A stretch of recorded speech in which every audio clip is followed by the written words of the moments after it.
উপবিষ্ট বাংলাদেশের গণ অভ্যুত্থানের সৈনিকেরা এবং দূর দূরান্ত থেকে যারা এসেছেন প্রোগ্রামে, প্রিয় সাংবাদিক বন্ধুরা এবং দেশবাসী যারা দেখবেন ভবিষ্যতে, আমরা বর্তমান এই মাসে একটি দল ঘোষণা করতে যাচ্ছি ছাত্রদের উদ্যোগে এবং জাতীয় নাগরিক কমিটির সে উদ্যোগে শরিক হবে।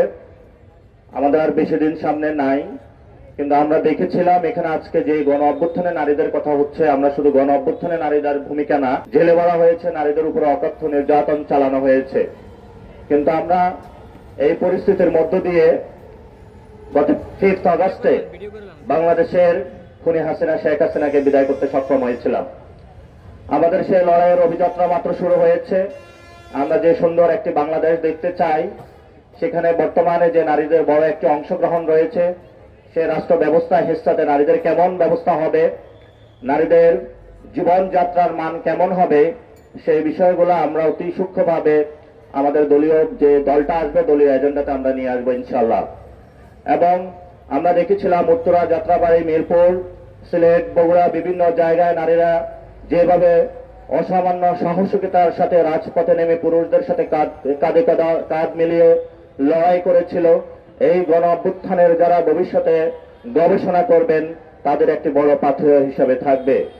আজান হচ্ছে, কেউ আজানের জবাব দিবেন। এবং আমরা মনে করি বর্তমান যে সময়টা রয়েছে, নারীদের আমরা দেখেছিলাম শিক্ষকদের সমাবেশে তারা এসেছিল, তাদের উপরে পুলিশ তার সেই অতীতের যে অভিজ্ঞতা রয়েছিল জল কামান দিয়ে নারীদের উপরে তারা আঘাত করেছিল। আজকে আমরা দেখতে পাচ্ছি বাংলাদেশের যে আমরা কথা নিয়ে এসেছিলাম ফেসিবাদী ব্যবস্থার বিলোপ, সেই ফেসিবাদী ব্যবস্থার এখনো বিলোপ হয় নাই।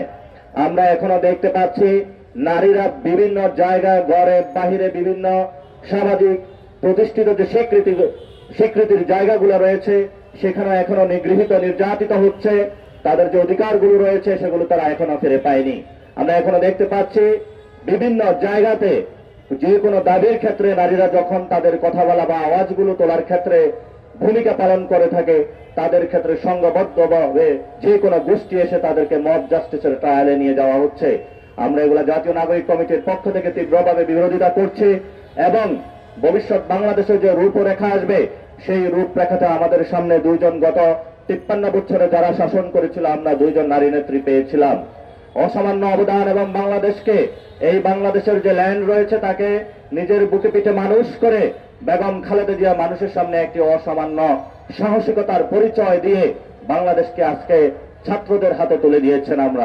আমরা আমাদের বুকে পিঠে মানুষ করে ভবিষ্যতে নেতৃত্বে বাংলাদেশকে এমন একটি জায়গায় নিয়ে যাব যেখানে বেগম খালেদা জিয়ার যে ইতিহাস তিনি স্বপ্ন চোখে দেখেছিলেন, আমরা তার সেই স্বপ্নগুলো বাস্তবায়ন করার চেষ্টা করব।